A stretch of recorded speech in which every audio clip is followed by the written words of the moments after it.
Tonight, I'm delighted to be joined by the superstar associate editor of The Spectator, political commentator, and the author of 6 best-selling books, Douglas Murray. From cultural tokenism to transgender pronouns, Douglas has been a critic of the rise of liberal wokeness in his writings, saying our obsession with diversity is now holding us back as a nation.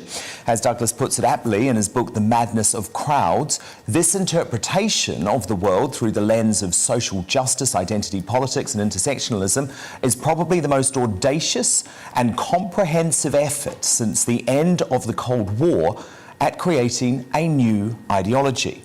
Douglas has also delved into immigration in his brilliant book, The Strange Death of Europe, where he argues the EU was committing suicide by allowing non-European immigration into its borders and losing its faith in its beliefs. The controversial book spent almost 20 weeks on the Sunday Times bestseller list and was described as the most compelling political book of the year. However, his critics accuse Douglas of promoting far-right conspiracy theories and of being Islamophobic. During the pandemic, Douglas has also been outspoken on the government's lockdown measures, dubbing them absolute madness and simply unsustainable. Indeed, as one of the directors of the Free Speech Union, Douglas is a staunch defender of being able to speak your mind and believes those who impose woke groupthink on others should be lampooned, ridiculed and chased out. So Douglas, let's do some of that chasing out today. It is absolutely brilliant to have you here on The Big Question for the first time today. And I was struck by a line in one of your recent columns for The Telegraph where you just summed it up in one sentence. Today's woke agenda and the cancel culture madness are weighing our societies down. So Douglas, what on earth can we do about it? Because as you also point out, every major institution in the country seems to have been overtaken by this madness. That's right. First of all, it's very good to be with you, Dan. And you're right, everything has been taken over by it.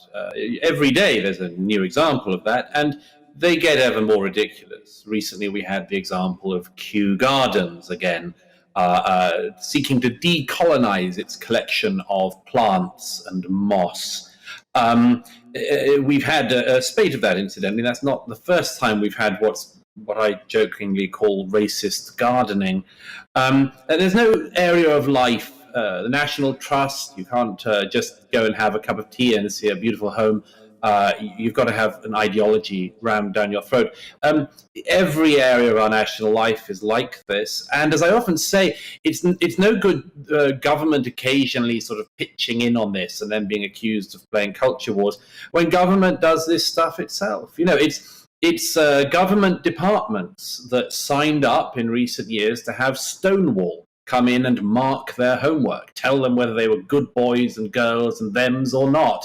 And it's government departments that have been doing implicit bias training and all this sort of thing. So it's not as if this is only a problem in one sector. It's a problem across every sector in our society. And I believe that it is stopping us as a country from being able to address major issues. And I think there's an obvious reason for that, which is that there's a certain attraction in simple narratives. The simple narrative that, you know, you've just got to do whatever you can today to advance X rights group is straightforward. Many, many more complex issues face our society. Issues like how young people are going to be able to accumulate capital to ever get on the housing ladder. That's a really big and difficult question. And it's harder to address. And so we sort of dodge that. And what I urge us all to do is to try to get these identitarians of all kinds out of our way, stop bogging us down so that we can actually get onto the issues that do matter.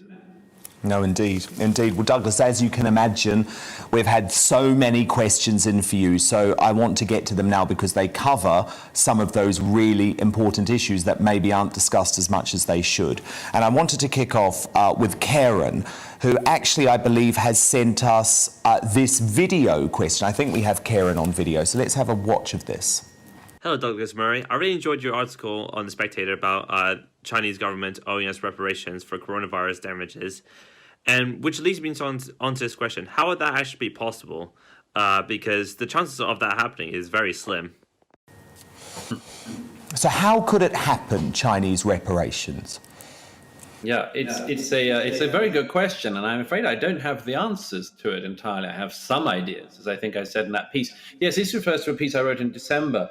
I'm one of those who said throughout the corona. I'm not an expert in pandemics, and so I've been relatively quiet throughout this because I don't like to talk about things I don't know about.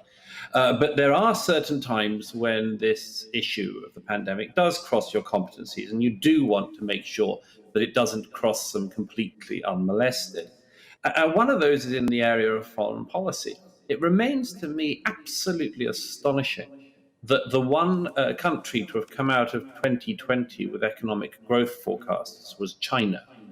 And as I said in that piece in December, it seems to me that in a situation when accidentally or otherwise, whether it's from a lab or a wet market, the Chinese authorities, the Chinese Communist Party, did a whole pile of things at the start of the pandemic that made it infinitely worse. They shut down internal flights while still allowing flights out. They disappeared scientists who knew about the origins of the virus and have disappeared journalists internally in China who've questioned it. I think that they have done everything possible to make it harder than we can possibly imagine to find how this virus got out, what the sources of it and the origins of it are. And this is a virus that has crashed the global economy. Among other things, the CCP, through their actions, as I said, accidental or otherwise, managed to ensure that their main economic competitor, the United States, had to have its economy shut down. It's an extraordinary thing to have happened. And again, I come back to this point I made earlier about us not allowing ourselves to be distracted. Very easy to be distracted in the modern world. There's always a scandal. There's always something to laugh at. There's always something to titter at. But if it is the case that the Chinese Communist Party gets away with what happened last year, then I think a great error will have occurred. I don't think they should be allowed to get away with it scot-free. I think they should pay an international price for it. Now, as our guest there just mentioned, the question then is what? There's a whole load of things. If there was agreement across the free nations, you could have tariffs agreements. You could put heavy tariffs on Chinese goods, for instance. You could get into a tariff war. That's true. But my point is that no country that has behaved, no government that has behaved as the Chinese Communist Party has behaved in the last year, it seems to me, should be able to get away with their behavior. And I just had one other rider to that, which is that, as you well know, Dan, the bullying nature of the CCP against our allies, as well as this country, is, I think, something that deserves an answer. I think it is intolerable when the CCP threaten our friends in Australia. I think it is intolerable when they effectively silence dissent in New Zealand by buying up significant chunks of the place and then leveraging it for their own diplomatic advantage. I don't think these are things that should simply pass unnoticed. And I fear that they are being. I fear that we're ignoring them. So just to answer, so it's a rather long-winded answer to a short question, but to answer the question, I think we should explore every possible avenue for seeing what could be done to simply make sure that the CCP, having crashed the world, doesn't just walk away from the scene of the crash. Couldn't agree more. Couldn't agree more. But let's go closer to home. Pete has sent us a great question to GB Views about the Batley and Spen by-election. Of course, it is coming Thursday night, Douglas. And he says, where is the Tory and Labour Party support for the Batley Grammar School teacher? We know that teacher showed the cartoon of the Prophet Muhammad in class, now so terrified for their life, has been unable to return home and certainly unable to return to work. And during the campaign, Douglas, Labour and the Tories seem to not want to address this issue. No, they're literally running away from the issue. It's an incredibly difficult one for them, and it shouldn't be. It should be absolutely straightforward. This teacher did nothing wrong. what always happens is that people start to use weasel words like saying, well, we have to respect, etc., etc. If you're doing a presentation in an RE class and you're talking about blasphemy, for instance, it might be a good idea to give examples of what people have seen as being blasphemous. I've never heard an example of when, for instance, there was some years ago in New York, there was an exhibition that had a crucifix that was sort of swimming in urine. And I've never heard of a case where when that photograph has been given as an example of something seen as blasphemous by some Christians, that although there was a campaign against the artwork at the time being displayed in a publicly funded gallery, I've never heard of anyone saying, oh my gosh, somebody has dared to show a photograph of this and therefore they should be killed. I've just never heard it. I've never heard of people saying, oh, no, if people did threaten to kill somebody who showed that image that is offensive to some Christians, we must start to talk about respect and so on. No, we can't have this. This is about a basic liberty, the basic liberty to discuss ideas, to discuss very important ideas like blasphemy, which is I wish it was not an important idea, but in an extremely diverse country, as Britain has become, blasphemy is back on the table. I'd like to have that argument out on the terms of a free society, not, as has happened in Batley, on the terms of a bunch of extraordinarily backward sort of local self-appointed imams and people who are standing outside the school gates doing very, very close to incitement comments, frankly, if they weren't going over the border of incitement. They know what it means in our era, after Charlie Hebdo, after the Danish cartoons affair of 2005. They know what it means when they say, I'm not necessarily going to kill anyone myself, but, members of the community are getting very het up. They're getting very annoyed. There's only one answer you can do to this, which is to say, I'm very sorry. If you have a problem with that, then you clearly have a problem with the rules in our country. And our country allows free speech. Our country allows blasphemy. It allows the exchange of ideas. It doesn't give special protection to the Islamic religion or any other religion to that matter. It doesn't give special blasphemy protections. It will not permit a school teacher who has done nothing wrong to have to live in hiding in fear of his life. It will be on the side of the teacher and of education and not on the side of some backward illiterate moron. And this is the great problem, is that our politicians don't have the nous to do that. And I should just add, they could. They could have the nous to do that. They could have the guts to do that. In France, this is now not an extraordinarily complex political issue. Because the country has had to go round this blasphemy era in a very bloody and brutal way in recent years, in France, left-wing politicians can say what I've just said and be still on the left. Right-wing politicians say it, and there's no problem.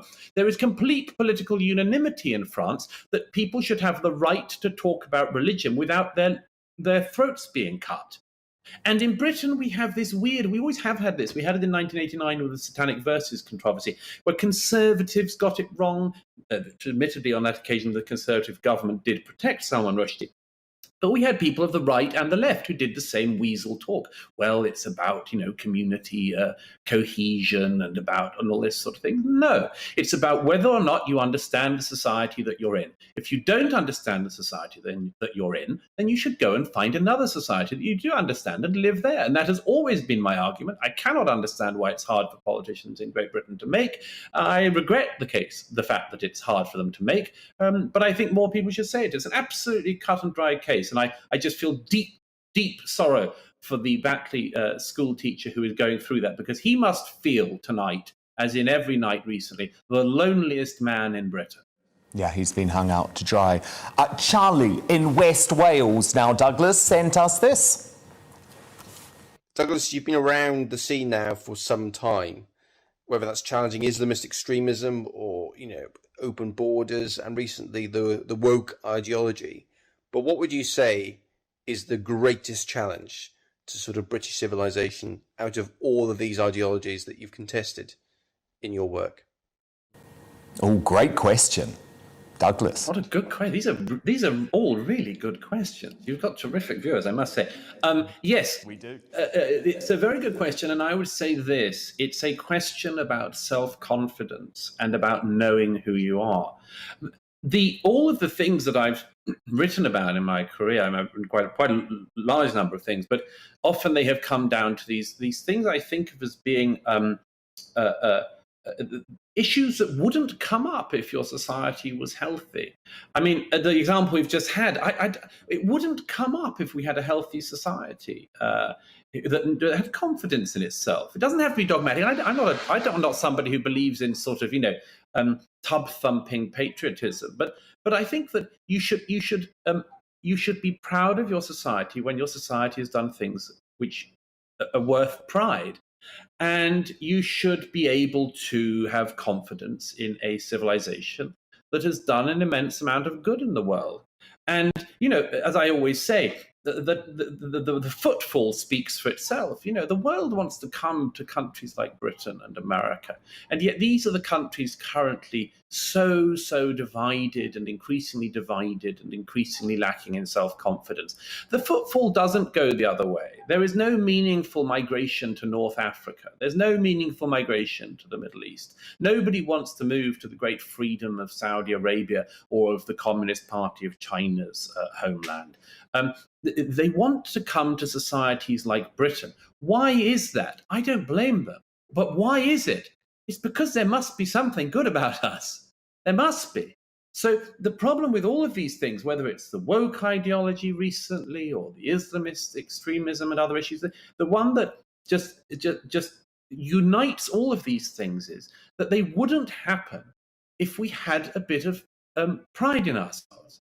And again, it doesn't have to be flag waving. It doesn't have to be tub thumping. It's not nationalist. But just to recognize there must be some things we've got right. I mean, the fact that we have all these debates is one of the many things that we have got right. But there has been in our lifetimes, I think, a very serious loss of civilizational confidence. There's all sorts of reasons for that. I wrote about mainly in The Strange Death of Europe. But I would like to just get some of that confidence back. I'd like us, as I say, to remind ourselves of our virtues, not just our vices. I'd like to remind ourselves of all of the things that our country has got right, not just the things it's got wrong. And I don't like the dominance in the narrative of people who just list things that they whine about and never give a moment of credit to all of the things that are good, that mean that we're here in the first place. You're so right. Look, stand by. Douglas Murray is going to stick around after the break, but also coming up in Uncancelled, I'll be joined by the political commentator and campaigner Richard Taylor to discuss why there was so little mention within the media yesterday of the anti-lockdown protests in London. And all of tomorrow's news tonight in the Media Buzz too, including the newspaper front pages as they drop, so don't go anywhere.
I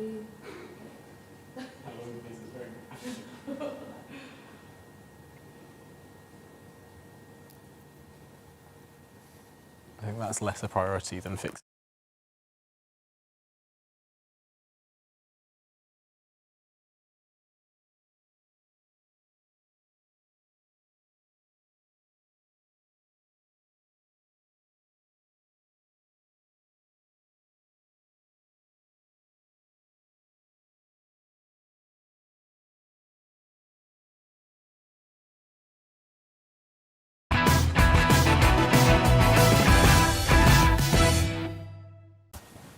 Welcome back. Douglas Murray is here for tonight's big question. My panel with me too, Dominique Samuels is a political commentator, columnist and broadcaster. Tom Harwood is the GBNews political correspondent.